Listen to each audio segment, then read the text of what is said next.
Hello there. Welcome to Colin's Pizza. So recently I purchased this game called The Adventures of Elliot, and I wanted to share some thoughts and opinions on the game. You can think of this as a short review or just me rambling on about what I liked and didn't like about the game. So my take on the game, The Adventures of Elliot, The Millennium Tales. I loved it. This game was great to me for a few reasons, which I'll get into more specifically. Even though I love the game, there are some drawbacks which I will also go over. One of the first things I really liked about the game was the gameplay. The gameplay was fantastic. Just so you know, you can use various weapons in the game. For the first weapon you get as a sword, and the first one you find after that I believe is the boomerang, and there's many more that you get.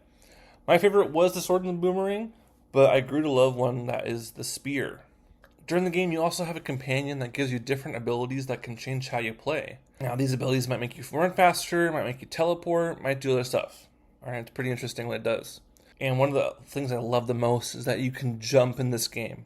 Alright, think about playing an old top-down Zelda game, but you can jump. Honestly, when I found out you could jump, I was sold on the game. I loved it. I just started jumping everywhere. And to go off of that, the game does have various platforming sections and puzzles, and some of those utilize jumping. The best way I can describe the different puzzles and challenges is a mix of classic and modern Zelda. There are a few main dungeons, a few optional dungeons, and then optional shrine-like challenges you can do to get a piece of heart. I think the creators of this game really liked Zelda. And to help with combat, you're able to apply different abilities to your weapons. This helps create variety and I think makes combat more engaging and fun. Over the course of the game, you are able to find better equipment to use, and combating the different enemies is also really fun. And the game keeps track of how many you can defeat in a row without getting hit. So the more enemies you take out, the more rewards and drops you can get. So traversing the world is also really fun, but some areas are blocked off due to story reasons. The more you explore, the more fast travel points you do discover. That will help later on if you decide to do the side quests. The side quests, or just the quests in general. There are a lot of side quests in this game, and they're completely optional. You get some pretty useful items from them. However, I feel like the majority of the side quests are fetch quests where you have to go track something down and then bring it back to a specific character. If you like to explore a lot though, then these will be a piece of cake. Something I forgot to mention when originally recording this are the boss battles. There are a few repeating bosses, which is kind of a negative, but I think the majority of the bosses are great. You do have a shield in the game, and the boss battles really made me learn to use that shield. Alright, back to the video. The story. This story, as you may know, is about time travel. It's in the title. It's in the trailers.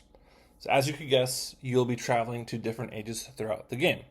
And I don't want to spoil too much, so I don't want to talk about the time travel that much. If you just play the game normally and do the bare minimum, just enjoy it and have fun, it is still a good overall story. This game does have multiple endings depending on certain requirements. And if you want the best story experience, I recommend explore the game and get the true ending. The characters. One character really sticks out to me, and that is the main character, Elliot.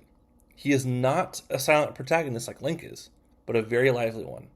This might sound cheesy, but I love how Elliot always strives to be kind and to help others. There are other characters you meet throughout the game, and I feel like they're all done very well.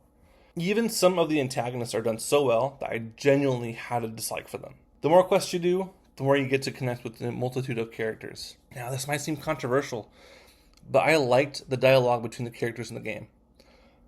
I believe every line was voiced, but I could be wrong. I felt the dialogue was very good, even when it got overwhelming.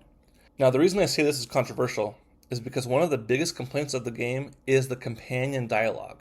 Throughout the game, Elliot will have someone with him to point out the obvious. At first, it wasn't so bad. What's inside the chest? Or, you should use your shield. Or, way to go, that's the way, Elliot. It does get old pretty fast. Now, this companion dialogue is almost constant when you're traversing the world. Like I said, I didn't mind it at first, but after a while, it does get a little annoying. You can sort of limit this dialogue in the settings, and I did try it out. It was so weird how quiet it got. I was so used to the dialogue that I kind of missed it. After a few minutes, I turned the companion dialogue back on. But I completely understand why others hate it. So this one is kind of a mix of a pro and a con for me. You'll be happy to know that the soundtrack in this game is great. When you're going around the world, you are met with the majestic melody. Sometimes it felt like I was listening to Lord of the Rings, and it has kind of a fantasy medieval vibe that I thoroughly enjoy. If you want to check it out, you can find the album on Spotify. It's also on YouTube, or you can just play the game. Now here's where I'm going to go into some of the cons I found when playing this game. Again, the constant chatting between your companion dialogue. It does get very annoying. I understand that. I grew to like it. I grew accustomed to the chatting, but it's still, I think, a con, and I understand why people do not like it. The overworld. If you have played A Link to the Past or A Link Between Worlds or other RPG games, a lot of them have more than one world to traverse. This game is no different. You travel through time and explore the same world in different ages. That is the problem. It is the same world. There are some slight variations and some slight color changes in the environment, but it mostly stays the same. The dungeons are thankfully a little better, but not by much. The layout of the dungeons pretty much stay the same, but some paths may be blocked depending on what age you're in. Because the overworld doesn't change much when you time travel, I can see why it might be boring to re-explore the same world more than once. And also, each age you travel to only has one town, and it is always in the same location. Thankfully, the town isn't the same when you time travel, so it is nice to have some variety there. But because there is only one town, the world can feel a little small. Overall, I really enjoyed the Adventures of Elliot, the Millennium Tales. The things that stood out to me were the excellent and engaging gameplay, the cast of characters, and the story that continued to build as you progressed. There are some minor issues like the constant companion dialogue, but that can be limited if you choose. The overworld is fun to explore, but I understand it can be tedious to explore the same world more than once. If you want to play a fun action RPG, I highly recommend this game. If you want to wait for a sale, I understand that too. This game might be one and done by Square Enix, but I hope we get to see more of Elliot in the future. Or at least more action RPGs. I would really love a 3D open world set with Elliot, but I won't get my hopes up. Thanks for watching. Please comment down below your thoughts on the game and if you think others should play it. Bye!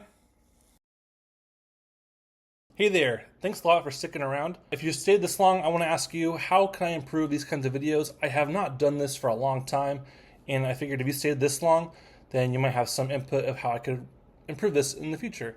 If you have any ideas, please comment them down below. And if you like this video, thank you very much for liking it.